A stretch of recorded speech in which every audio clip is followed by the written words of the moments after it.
This is Uchipillayar temple in Tiruchirappalli, Tamil Nadu. It is a famous temple dedicated to Lord Ganesha sitting atop the massive rock fort at a height of about 273 feet. The temple is a 7th century temple known not only for its religious significance but also for the breathtaking panoramic view of the city and the Kaveri River from the top. The history of the temple dates back to the 7th century and is closely associated with the Pallava and Nayak dynasties. However, its true significance comes from ancient Hindu lore.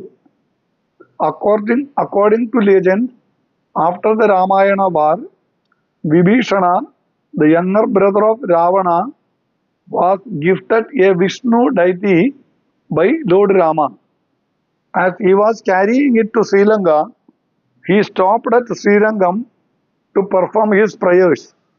Ganesha, appearing as a small boy, tricked him by placing the deity on the ground, making it impossible to lift again.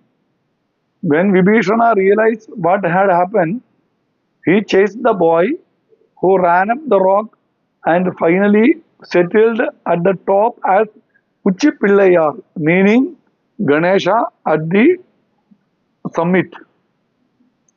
The temple holds great religious significance as devotees believe that worshipping Uchipillayar helps remove obstacles and bring success.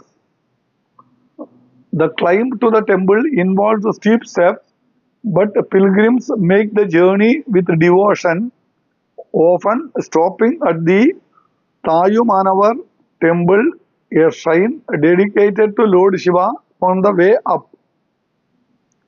The rock itself is estimated to be 3.8 billion years old, making it one of the oldest natural formations in the world, adding to the temple's uniqueness. Festivals, especially Ganesh Chaturthi, bring in large crowds as devotees gather to offer special prayers and seek blessings. The temple is also closely linked to the Sri Ranganatha Swami temple in Srirangam, reinforcing its importance in Tamil Nadu's religious and cultural landscape. Whether for spiritual reasons or just to take in the incredible view, a visit to the Uchipillayar temple is an unforgettable experience.